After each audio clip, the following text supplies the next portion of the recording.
Hey, beautiful people. Hope you're having an excellent day. It's been a while since I've done a one-on-one, and want to know, are y'all still out there? A couple of things I want to share with you. The first of which is a quote that I've talked about. I'm sure I've talked about it on one of these broadcasts before. It's the Emerson quote. I love everything that Ralph Waldo Emerson said, or at least that I've read that he said. But my favorite quote of his is the one where he says, once you make a decision, the entire universe conspires to make it happen. It's currently the cover picture on my Facebook page. And I love it. And every time I make a decision, I'm reminded of the truth of it. Of course, Elijah said to the prophets of Baal, how long will you halt between two opinions? Jesus came along at the Sermon on the Mount and said, let your yes be yes and your no be no. He actually said anything that's in between those two polarities is the producer of everything that's evil. Everything evil comes out of indecision. So the implication is that even a bad decision most times is better than no decision at all. Of course, James said his famous line, double-minded man's unstable in all of his ways. All of those things are true. And Emerson was right. Of course, the scriptures are right.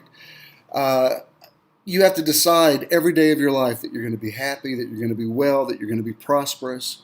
And the power of that decision, as I've taught for many years, drives a stake in the ground. And the decision actually becomes magnetic.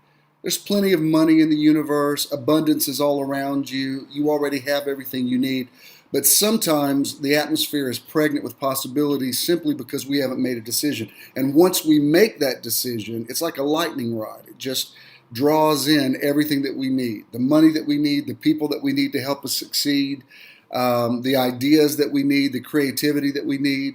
If you decide to succeed, basically, you're not going to fail. I mean, that's simple, but it's just true. It's profound. It's hard to believe we're already, 3 months into METRON, and I have loved every minute of it. There's no point in saying you can't believe it's the holiday season because it's here whether you like it or not. And I love it. Drove around Atlanta last night, and they've already got lights up. A lot of new lights I haven't seen before, and it's so beautiful. And I talked to Ken. He's on call this week, but he said he's already listening to Christmas music. And I said, are you sure? Are you sure you're ready? Because we started kind of early last year, but then I started listening to them. And, you might as well just enjoy it because it's here. And it's just the greatest time of year. We've got several cool things coming up with METRON. Of course, this month I'm talking about the power of a decision, but specifically in the area of health. We're talking about optimal health through infinite love and gratitude. We've been sharing some amazing things. I want to share something tomorrow. It's interesting because it's a scripture I've talked about for 43 years, but I saw it in a new light this week, something I've never seen before, and has to do with vision, and you'll really enjoy it. If you can't come out in person, then log on to the YouTube channel. It's YouTube/Bish in the Now. Our artist of the month is Eddie Sellers, and he just does a great job. And our outreach of the month is Safe House Outreach. Next month we have some things coming up, but we are going to do something for Thanksgiving. Not tomorrow, but the next Sunday, which is the 23rd. We've rented the lounge there at Opry Diem, which is where we used to have the communion brunches for Church of the Now Midtown. And you can come in there. It's not Thanksgiving food, but we'll have a time to get together and talk about what we're thankful for. And that really is, I know it's a lounge, but it's holy ground. Some of you that used to come out to those communion brunches know what an amazing time that was.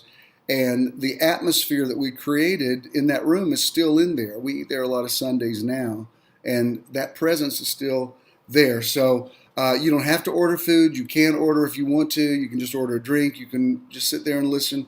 But that will be immediately following METRON on Sunday the 23rd. Then our December event is going to be a trip down to the Little White House. If you've never been there, in Pine Mountain, Georgia. It's really cool. It's where, Warm Springs, actually. It's where Roosevelt built his house, and it's actually where he died. And the reason I want to go when we're going is it's December 7th, of course, is Pearl Harbor Day, but the 6th, the day before that, Saturday, we're going to take a road trip to the Little White House, and they have an FDR reenactment. And a guy, he quotes the Pearl Harbor speech. So it's going to make that a lot more interesting, and it's historical, and so many things that Roosevelt did are still, things that we benefit from today. So you're going to enjoy that. Our last event to the Dillard House was just a blast. Do people still say blast? Did that date me too much to say that? It was great, awesome, wonderful. Also, and this is the one I'm really excited about, on Friday, December 19th, we have secured the Virginia Highland Church. That's where, after Midtown Church left the Biltmore House, we went to the Virginia Highland Church, and Pastor Piazza and all of their staff, they're just great, and it's a beautiful historic building there in a wonderful neighborhood. So we're going to be using the sanctuary and the fellowship hall. We're going to do a candlelight service. The amazing Greg Kennard is going to be there on keyboard, and we're going to do Christmas carols, and we're going to have actual candles, non-drip candles, but actual candles. It just seems to me over the last several years, I've loved every Christmas Eve service that we ever did at Church of the Now, but it seems to me everybody's favorite part of those evenings was when we lit the candles at the end and sang Christmas carols. So we're going to do that. Then we're going to go downstairs. Pastor Tony Howard is catering the event. He's done, I guess, the last 2 or maybe 3 of our Christmas events, and they've always just been, it's like going to the Ritz-Carlton. It's awesome. So I will be telling you more about ticket prices for that, but it's going to be a beautiful evening. I'm glad we got it on a Friday. I'm glad we got it close to Christmas. I think when you do a Christmas celebration too early in the month, it doesn't feel as special, so it's the perfect date. It's exactly what I wanted. I'll be telling you more about our Artist of the Month and our Outreach of the Month for December as December approaches. But the main thing I want to leave with you today is make a decision.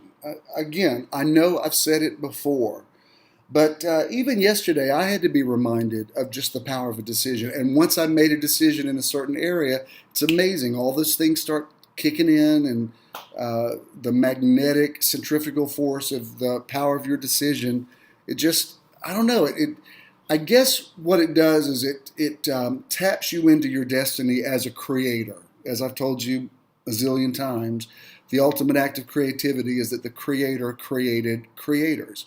So when God or the Elohim says, let us make man in our image, or let us make people in our image, that's the power of a decision. And the universe is created as a result of that. So when you say, I will do this, or I am going to do this, or I believe this is going to happen, and you just commit to something and don't overthink it and don't second guess it, it's amazing how the universe really does conspire to make it happen.